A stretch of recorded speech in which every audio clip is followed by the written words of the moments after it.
हमारे पास मौजूद है। आइए मैं जानता हूं कि मतदाता किस मुद्दे को लेकर मतदान करेंगे। मुस्लिम महिलाओं को 3 तलाक से आज़ाद कराया है। पहले क्या होता था, हमारी जो लेडीजें थी वो घर से बाहर निकलने में बहुत ही डरती थी। थोड़ा सा मैं आपसे हाथ जोड़ कर अनुरोध करूंगा कि अपने माननीय प्रधानमंत्री जी से थोड़ा सा कह देते, मणिपुर पे बोल देते, हाथरस पे बोल देते, उन्नाव पे बोल देते। वो बहन नहीं है।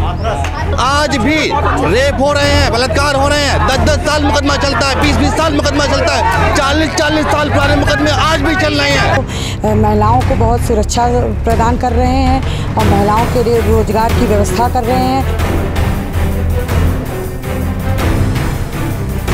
बढ़ने के साथ साथ जिले का राजनीतिक तापमान भी बढ़ने लगा है। नामांकन के बाद प्रत्याशियों ने मतदाताओं के दरवाजों पर दस्तक देनी शुरू कर दी है। मतदाता हमारे पास मौजूद है। आइए मैं जानता हूं कि मतदाता किस मुद्दे को लेकर मतदान करेंगे, उनके क्या प्राथमिकताएं होंगी और उनके दिलों में किस तरह के सवाल सुखबुका रहे हैं। हम शुरुआत करते हैं महिला मतदाता से। इनसे जानते हैं कि किस मुद्दे को लेकर के आप मतदान करेंगी और कैसा प्रत्याशी चाहती है। मैं सांसद यहाँ पर बहराइच में जो आनंद गौड़ है उन्हीं को ही चाहते हैं, क्योंकि हमारे भाजपा में सारे काम चल रहे हैं, सारे अच्छे काम कर रहे हैं। वो महिलाओं को बहुत सुरक्षा प्रदान कर रहे हैं और महिलाओं के लिए रोजगार की व्यवस्था कर रहे हैं और उन लोगों का महिलाओं के लिए उन्होंने घर घर बनवाए हैं, शौचालय बनवाए हैं, अच्छे से अच्छे काम कर रहे हैं वो। और वही हमारी भाजपा ही आएगी, 400 पार करेगी। 400 पार। फिर भाजपा की एक हमारे साथ कार्यकर्ता मौजूद है, उनसे जानते हैं कि 400 पार कैसे करेगी। हमारी सरकार ने, माननीय मोदी जी ने महिलाओं को सुरक्षा दिया है, सम्मान दिया है। पहले क्या होता था, हमारी जो लेडीजें थी वो घर से बाहर निकलने में बहुत ही डरती थी। जितनी विद्यालय हैं, गर्ल्स कॉलेज हैं, सबके पास लड़के इकट्ठे होते रहते थे। आज हमें वो आज़ादी मिली है और महिला सुरक्षा सम्मान मिला है। और जो मूलभूत आवश्यकताएं हैं, जैसे रहने के लिए मकान, खाने के लिए राशन और बनाने के लिए चूल्हा, बेटियों की शादी के लिए हमें कोई चिंता नहीं है, चाहे 1 हो चाहे 4 हो। माननीय मोदी जी ने वो सभी सुविधाएं दी हैं जो हमको मूलभूत आवश्यकताएं हैं। इसलिए 400 पार तो होना ही है और आनंद भैया को ऐतिहासिक विजय मिलेगी इस बहराइच से। मेरी गारंटी है, मेरी मात्र शक्तियों का आशीर्वाद है। मात्र शक्तियों का आशीर्वाद है। भाजपा 400 पार करेगी। अब इनसे जानते हैं कि महंगाई और बेरोजगारी को लेकर के क्या इनका सोचना है और किस लिए मतदान करेंगी भाजपा प्रत्याशी। हम तो इसलिए करेंगे क्योंकि उन्होंने महिलाओं को एक अपना अलग स्थान दिया है। जैसे कि आप जान सकते हैं कि मुस्लिम महिलाओं को 3 तलाक से आज़ाद कराया है। वो 3 तलाक के बाद बहुत परेशान रहती थी, उनका कोई वो नहीं होता, कहीं ठिकाना नहीं था। आज उन्हें भत्ता मिल रहा है, वो अपना उनसे मुसलमान अपने पतियों से अपना हक मांग सकती हैं। तो एक तो ये नारी का सम्मान उन्होंने दिया मुस्लिम महिलाओं को। हम सारी महिलाओं को एक जीने का अधिकार दिया कि हम खुद, हर महिला को उन्होंने लखपति बहन बना दिया। घर में जिसके घर में लाख रुपए होते थे वही लखपति कहलाता था, आज हर महिला लखपति है। नहीं, कांग्रेस ने भी अपने घोषणा पत्र में कहा है कि हर महिला को जो गरीब है, गरीबी की रेखा से नीचे, उसे 1 लाख रुपया साल में दिया जाएगा और बेरोजगारी का भत्ता दिया जाएगा नौजवानों को। कहा है, मोदी जी ने करके दिखाया है। फर्क ये है, करनी और कथनी में बहुत अंतर होता है। करनी और कथनी में बहुत अंतर होता है। मोदी जी ने करके दिखा दिया। आज हर घर पक्का बनाया। आज ये कोई नहीं कह सकता है कि झोपड़ी में हम नहीं, वो झोपड़ी वाला है। हम सर उठा के कहते हैं वो भी भैया कोठी वाला है। ये भाजपा को 400 पार करने की बात कर रही। कुछ हमारे साथ और मतदाता मौजूद है। आइए मैं जानता हूं कि किन मुद्दों को लेकर के भाजपा 400 पार होने का दावा कर रही है और आपकी एनडीए कह रही है हम 300 पार करेंगे। क्या है मुद्दे और क्या लग रहा है कि गरीबी देश से मिटाई है भाजपा ने और विभिन्न तरह की कल्याणकारी योजनाओं से लोगों को आच्छादित किया, ऐसा लोगों का कहना है। कि आपका क्या कहना है? देखिए, ऐसा है, भाजपा के करनी और कथनी का फ़र्क अगर हम आपको बताएं तो ये तो सूरज को एक दिया दिखाने के समान होगा। अभी बहन हमारी बोल रही थी, बहन उनका बहुत सम्मान करता हूँ, उन्होंने कहा कि महिलाओं को बड़ा सम्मान किया। थोड़ा सा मैं आपसे हाथ जोड़ के अनुरोध करूँगा कि अपने माननीय प्रधानमंत्री जी से थोड़ा सा कह देते, मणिपुर पे बोल देते, हाथरस पे बोल देते, उन्नाव पे बोल देते। वो बहन नहीं है। हाथरस वही दिल्ली, वो नहीं। भैया एक बार सुन लो यार, मैं सुन रहा हूँ तो आपको सुनने में क्या दिक्कत है? बिल्कुल। मैंने बहन की बात सुनी, मैं कोई आरोप नहीं लगा रहा हूँ, मैं आपकी बात कर रहा हूँ। आप बहन हैं और छोड़ दो उसको, नहीं आप बहन हैं। मैं आपके सामने ये बात कहूँ कि मुझे शर्म, बहन जी अरे नहीं भाई आप सुनिए, कांग्रेस छोड़ दीजिए। 15 लाख रुपए का जुमला, 15 लाख, सुन जाइए, सुन लीजिए, सुनने में क्या हो रहा है, सुनिए। 15 लाख रुपए का जुमला आज भी पूरे देश में घूम रहा है। 15 लाख रुपए का जुमला पूरे देश में घूम रहा है। आप इधर आइए, क्या कहना है आपका? आप महिलाएं 12 बजे रात को भी अकेले सड़क पे निकल सकते हैं, 10 मर्दों का सामना कर सकते हैं। आप मणिपुर की बात कर रहे हैं। आप मणिपुर की महिला 12 बजे महिलाओं का सम्मान जो दिया है उस पर बात करिए। उन्नाव की महिला भी पुराना मत खोलिए, समाजवादी ने पुराना क्या किया है पुराना, आप मतलब उनका भी खोल के रखिए ना। की लड़की ये कह रहे हैं बाहर पुराना न खोले, अपना सापा अपना बतावे। क्या चीज समाजवाद, सुनिए बहन जी, सुनिए, सुनने की सलाहियत पैदा करिए। समाजवादी सरकार, सुनिए समाजवादी सरकार में पढ़ो बेटी बेरोजगारी भत्ता, लड़कियों के लिए शिक्षा, अखिलेश यादव जी ने जो कीर्तिमान स्थापित किया है वो किसी ने नहीं किया। सुनिए भाई, सुनने में क्या पैसे खर्च हो रहे हैं आपके? मैंने समाजवादी पार्टी का नाम ही नहीं लिया अभी, मैंने तो समाजवादी पार्टी का नाम ही नहीं लिया, मैंने तो प्रधानमंत्री जी आपका क्या कहना है? आपने सुनिए नहीं मंत्री हुआ मोदी कोई होगा, आपने तो प्रधानमंत्री कभी नहीं हो सकता, कभी नहीं हो सकता। मेरी मोदी जी कोई करेगा क्या? मेरी मोदी जी कह रहे सबसे अच्छा प्रधानमंत्री है। बिल्कुल, पूरे विश्व में झूठ बोलने वाला उससे अच्छा प्रधानमंत्री कोई नहीं है, पूरे विश्व में झूठ बोलने वाला कोई नहीं है। बिल्कुल सही बात है, झूठ बोलने वाला उनसे अच्छा सबसे झूठा प्रधानमंत्री। आप जो है इतने आलोचना लगा रहे हैं, आज आपकी भी बेटी बहुत सुरक्षित है। आपने तीन तलाक देके झूठ चाहिए, तीन पूरे विश्व में झूठ बोलने वाला कोई नहीं है। बिल्कुल सही बात है, झूठ बोलने वाला उनसे अच्छा सबसे झूठा प्रधानमंत्री। आप जो है इतने आलोचना लगा रहे हैं, आज आपकी भी बेटी बहुत सुरक्षित है। आपने तीन तलाक देके झूठ चाहिए, तीन तलाक देके तलाक हटाया है, 3 तलाक हटाया है। बेटियां गायब हैं। आप ये कह रहे हैं कि मोदी जी ने बहुत कुछ किया है। 3 साल का रिकॉर्ड देखिए, 3 साल में 13 लाख बेटियां गायब हैं, जिनका कुछ पता ही नहीं है कि कहाँ वो गई, क्या हुआ उनका, कोई पूछने वाला नहीं है। ये क्या कह रहे हैं कि ये तो बहुत बड़ा आरोप लगा दिया, कि 3 लाख लड़कियां गायब हैं। गुंडे मवाली चाहते थे, घर से बेटियां उठा ले जाते थे सपा के राज में। ये तो कह रहे हैं कांग्रेस के जमाने में, भाजपा के जमाने हो रही है। भाजपा बहुत अच्छा कर रही है, बेटियों के लिए कर रही है। झूठा लगाना तो समाजवादी का काम है। नहीं, ये समाजवादी महिलाओं का ये सम्मान है कि 13 लाख महिलाएं गायब हैं और 4 शादियां अभी भी करने की परमिशन है। एक विशेष समुदाय को, एक पसंद आए दूसरी करो, दूसरी पसंद आए तीसरी करो, तीसरी पसंद आए चौथी पसंद करो, 4 शादी करने की परमिशन है। क्या ये नारियों को सम्मान है? ये सरकार सम्मान दे रही नारियों को? आज भी रेप हो रहे हैं, बलात्कार हो रहे हैं, 10-10 साल मुकदमा चलता है, 20-20 साल मुकदमा चलता है, 40-40 साल पुराने मुकदमे आज भी चल रहे हैं। जब लोगों को न्याय नहीं मिल सकता तो सरकार क्या देगी? अब ये नौजवान मतदाता कोरोना की बात की, कोरोना में मैं बता रहा हूँ, कोरोना में ये हुआ कि लोग ऐसे मर गए, भूखन मर गए, बजाय बीमारी के भूखन लोग मर गए। और ये बता रहे 2014 की बात कर रहा हूँ, 55 लाख करोड़ रुपए कर्ज थे इस भारत देश में। आज वही कर्ज 205 लाख करोड़ रुपए हो गए। मैं कह रहा हूँ हम लोग जीएसटी दे रहे हैं, हम लोग टैक्स दे रहे हैं, कहाँ जा रहे हैं पैसे? कोई वो नहीं है। क्या है ये गोदी मीडिया? और मैं दूसरी बात कहना चाह रहा हूँ, कह रहे 400 पार, मैं बता रहा हूँ जनता कह रही है तड़ी पार।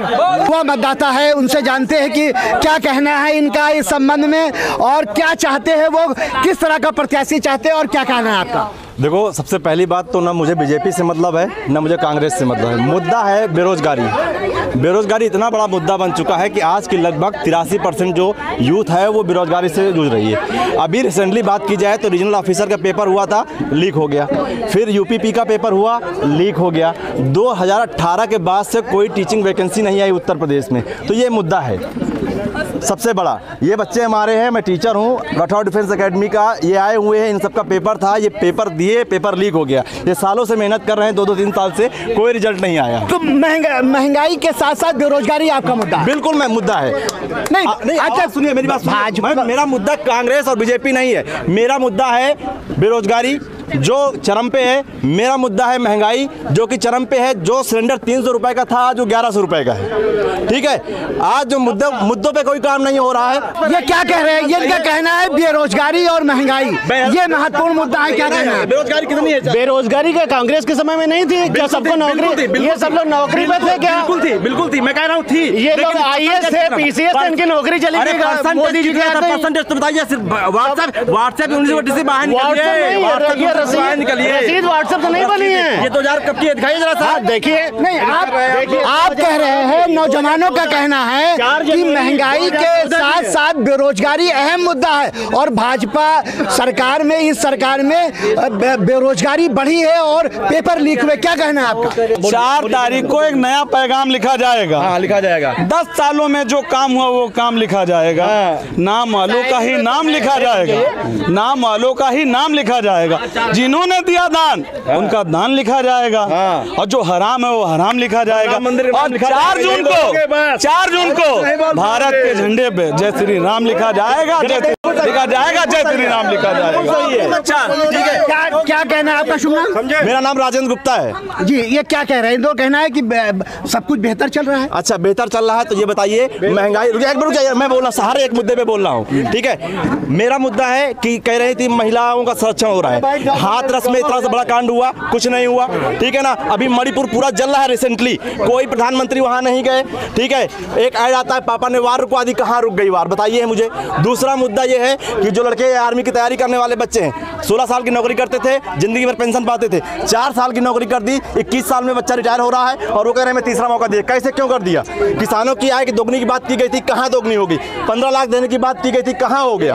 ठीक है, 100 स्मार्ट सिटी की बात की गई थी, एक स्मार्ट सिटी मुझे बताइए। विदेशों में सम्मान बढ़ा है देश का मोदी जी के नेतृत्व में। अच्छा रुक जा रहे हैं, मैं टीचर में बता रहा हूँ। इससे पहले भारत ने G20 में लोग भूखे मरते थे, भूखमरी का शिकार। भैया हमारा भूखमरी का शिकार होता था। आज एक आदमी मुझे उठा के दिखा दीजिए जो भूखा मर रहा हो। एक आदमी मुझे, सरकार ने उन महिलाओं की सुनी, उन महिलाओं को देखा जो आंखों की बीमारियों से मर जाती थी, उनको चूल्हा दिलाया। आपका शुभ नाम? मौलाना सिराज मदनी। किन मुद्दों को लेकर के आप मतदान करेंगे और क्या है आपका चुनावी मुद्दा? देखिए, इस मरतबा जो चुनाव होगा और जो वोटिंग हो रही है, इस मरतबा देश की तरक्की के लिए और जो देश के ऊपर कर्जा लादा गया है उसकी समाप्ति के लिए इंडिया गठबंधन को वोट किया जाएगा। और भाजपा ने और हमारे मोदी जी ने इतना काम कर दिया है 10 सालों के अंदर कि अब हम चाहते हैं कि अब वो जनता भी यही चाहती है कि अब वो आराम करें। अब उनसे ज़्यादा काम लोग लेना नहीं चाहते हैं, क्योंकि हम लोग नौजवान तबका हैं। हम लोग चाहे कि बागडोर अब हम लोगों के हाथों में होनी चाहिए और देश की कमान अब हम लोग संभालें। अब वो काफ़ी बूढ़े भी हो चुके हैं, उनको आराम की ज़रूरत है। नहीं, देश का काफ़ी नाम किया है उन्होंने विश्व में और विश्व गुरु कहे जा रहे हैं। ऐसे में आप उनको हटाने की, रोकने की कैसे बात कर रहे हैं? देखिए उन्होंने, देखिए जी, आप ड्राइवरी किसको देंगे? गाड़ी चलाने के लिए आप किसको देंगे? 10 साल उन्होंने गाड़ी चला ली और जिस तरीके से उन्होंने गाड़ी चलाई देश की जनता जान रही है। अब उनसे ये चीज़ संभली नहीं जा रही है, इसलिए अब देश की कमान किसी युवा हाथ में आनी चाहिए ताकि ये देश तरक्की की राह पर गामजन हो। आप मोदी को ब्रेक करने की बात कर रहे हैं, आपका क्या कहना है? देखिए, कुछ लोग शुरू से उनके पीछे लगे हुए हैं, उनको ब्रेक करना चाहते हैं और वो इतने में ही फंसे हैं कि मोदी ने अगर कहा है 400 पार तो 400 न जाए, वो 300 तक ही रह जाएं। वो इसी में परेशान हैं कि 400 न जाएं। वो उनको हराना नहीं चाहते, उनको 400 से कम करना चाहते हैं और देश की जनता ने मान लिया है और ठान लिया है। और जहाँ तक बात है मोदी जी के काम करने की, आज वास्तव में देश ही नहीं पूरे विश्व में आज अगर डंका बज रहा है तो भारत का डंका हर जगह बज रहा है। लोग इस चीज़ को महसूस कर रहे हैं। लोगों के साथ समस्याएं हो सकती हैं, बहुत से मुद्दे हो सकते हैं देश में, लेकिन आज जब राष्ट्र का मुद्दा है, जब कहीं देश जब विश्व गुरु बनने की तरफ है, तो सब चीज़ों को भूल के आज जो नेतृत्व करने की क्षमता, अभी आप इंडिया गठबंधन की बात कर रहे थे, जिसके पास न नियत है, न नीत है, न नेता है, न नेतृत्व है, तो वो किस बात को लेके आगे चलेंगे? पहले आप अपने में तो वो बात कर लीजिए। रोज़ आप कैंडिडेट बदल रहे हो, रोज़ जब तक जनता मन बनाती है इसको वोट देना है तब तक आपका कैंडिडेट चेंज हो जाता है। तो आप अपने में ही नहीं तय कर पा रहे हो कि कौन जीत सकता है, कौन हार सकता है, और आप चले हो मोदी जी, जिसको देश का ही नहीं पूरे विश्व के लोगों का आज प्यार और आशीर्वाद प्राप्त हो रहा है। तो मुझे नहीं लगता है कि कहीं कोई दो राय या शंका है लोगों के मन में। लोग मन बतला चुके हैं। अब की 13 तारीख को क्या होगा बाकी जनता तय करेगी। आपका कहना है कि विपक्ष के पास नीत और नियत दोनों नहीं है। देखिए, अभी हमारी जो है बहनों ने जो बात कही, महिलाओं की सुरक्षा की बात, हम इनका सम्मान करते हैं, लेकिन आपको याद होगा कि 10-90 जो नंबर दिया था माननीय अखिलेश यादव ने दिया था। कोई भी लड़का अगर कॉलेज में या कहीं रोड पे महिलाओं के पीछे लगता था तो वो 1 नंबर मिलाती थी 10-90, उसके पीछे पूरी पुलिस आ जाती थी पीछे और उनको गिरफ्तार करने का काम करती थी। ये माननीय अखिलेश यादव ने किया था। उनके समाजवादी के नेता जाते थे, उन लड़कों को बड़े प्यार से छुड़ा लाते। नहीं,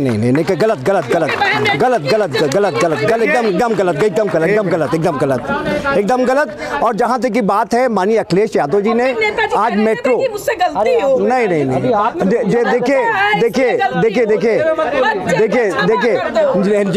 देखिए नेताजी अब स्वर्गीय हो गए हैं।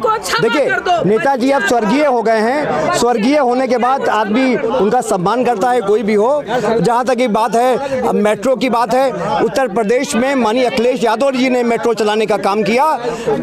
जहाँ तक लैपटॉप की बात है, वो हमारी कन्याएं बैठी हैं, बेटियों बनी, ये माननीय अखिलेश यादव ने लैपटॉप देने का काम किया। उसके बाद से अभी तक किसी नौजवान को रोजगार मिला हो, ये लैपटॉप मिला हो। खाली अगर उनका पेपर होता है तो नहीं, जो हमारे स्टूडेंट बैठे हैं, जो भी पेपर जो हुए वो सिर्फ लीक होने का काम किया है। किसी एक नौजवान को, हम नौजवान बैठे, किसी एक नौजवान को रोजगार मिला हो, वो हाथ उठा के कह दे। सारे रोजगार जितने भी पेपर हुए सब पेपर लीक हुए। कोई ऐसा काम नहीं हुआ उत्तर प्रदेश में जो किसी नौजवान को रोजगार मिला हो। जहाँ तक अभी एक नौजवान, अरे गुंडा राज समाप्त हुआ, बुलडोजर चला। गुंडा राज माननीय अखिलेश यादव ने ही समाप्त कर दिया था।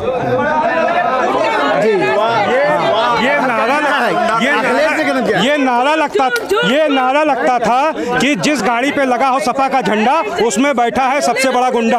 ये नारा लगता था उस समय। इनके लोग थाने चलाते थे, तहसीलों में लोग बैठ के अपने आप उसको मैनेज करते थे। ये गुंडा राज था उस समय। लोगों ने आज वही भय का वातावरण खत्म हुआ, तब लोगों ने 2017 में योगी जी को बैठाया। उसके बाद क्या हुआ, 5 साल लोगों ने देखा ना, तब 2022 में फिर लेके आए। ऐसे लोगों में भय का वातावरण जो खत्म हो रहा है, आज लोगों की औकात नहीं है सड़क पे। आज दंगे नहीं दिखाई दे रहे, आज दुकानें बंद। लोग नारा लगाते थे, खुली दुकान हमारी, बंद दुकान तुम्हारी। कहाँ गए वो नारे, कहाँ गए वो लोग? बोल मुलायम हल्ला बोल, कहाँ बोलते हैं, कहाँ है? सब दिखाई दे रहे हैं। और कहने को जब मुख्तार अंसारी जैसे लोग खत्म होते हैं तब वहाँ पे कम्युनल हो जाती है भाजपा, क्योंकि अखिलेश यादव चले जाते हैं, उनको राम जन्मभूमि भगवान राम लला के दर्शन करना याद नहीं रहता, और कम्युनल हम हो जाते हैं। उसकी कब्र पे जाके रोना याद रहता है, जिसको सब जानते हैं कि कितने गरीबों का शोषण किया, कितने लोगों को लूटा, उसके कब्र पे लेकिन राम लला के दर्शन याद नहीं रहते। आज वो कन्नौज गए हैं, नामांकन किया और कह रहे हैं कि अब हम बहुत जल्द राम लला के दर्शन करने जाएंगे। कृष्ण भगवान तो उनके सपने में आते थे। लोग कह रहे हैं कि हम बहुत बड़ा शिव मंदिर बनवा रहे हैं। हम तो उनसे कह रहे हैं शिव मंदिर तो बन जाएंगे,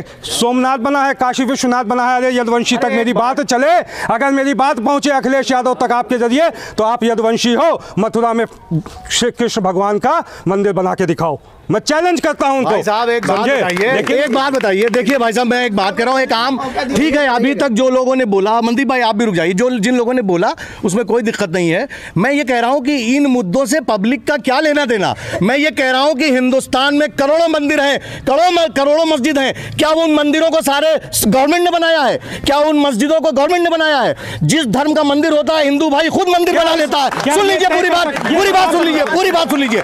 जब कोई मंदिर बनना होता है, हमारा हिंदू भाई साहब पूरी सुन बता सकते हैं कि उसको सरकार ने बनाया, एक ट्रस्ट बना है, लोगों ने अपने पैसे दिए हैं। विचार सुनिए, मैं गवर्नमेंट पे कोई ब्लेम नहीं लगा रहा हूं। मैं कह रहा हूं मोदी जी महान है, ग्रेट है, मुझे कोई दिक्कत नहीं है। लेकिन भाई मेरी बात तो सुनिए, मैं ये कह रहा हूँ कि हमारे हिंदुस्तान में जब 80% हमारे हिंदू भाई रहते हैं, तो जब तक क्या मोदी सरकार नहीं थी, उन मंदिरों को किसने बनाया? संविधान की बात कर रहे हैं, कांग्रेस पार्टी के तो नेता, उनका बयान है रमेश जी का लोकसभा के अंदर कि जो आज अभी पतौड़ा जी ने भी दिया है उस पर बयान कि जो विदेशों में चल रहा है कि जो विरासत होती है उसमें से जो आए वो सरकार को देना। यहाँ तो बांटने का काम उन्होंने तय कर लिया अपने उसमें, जो उन्होंने न्याय, जिसको वो अपना मैनिफेस्टो को न्याय करके कुछ बता रहे हैं, समझे? तो यही संविधान, इसी संविधान को बचाना, यही आप बोल रहे हो, यही बचा रहे हैं, समझे? नहीं तो राहुल गांधी संविधान बचाएंगे, जो आप बोल रहे हो ना, बचाएंगे बिल्कुल संविधान दिया है। अरे कांग्रेस संविधान जमानत पे घूम रहे हैं, जो खुद जमानत पे घूम रहे हैं, एक तड़ी पार घूम रहा है, पता है सबको, पता है, सबको पता है, मनमोहन सिंह पता है। ये कह रहे जमानत, मनमोहन सिंह प्रधानमंत्री थे, उनकी बेइज्जती करने का काम राहुल गांधी ने किया था उस अधिनियम को फाड़ के, समझे? कि वो सुपर बॉस है, प्रधानमंत्री कोई भी होगा, राहुल गांधी सुपर बॉस। दूसरी पार्टी का कोई नेता छोड़ के इनके आता है तो वॉशिंग मशीन में घुल जाता है।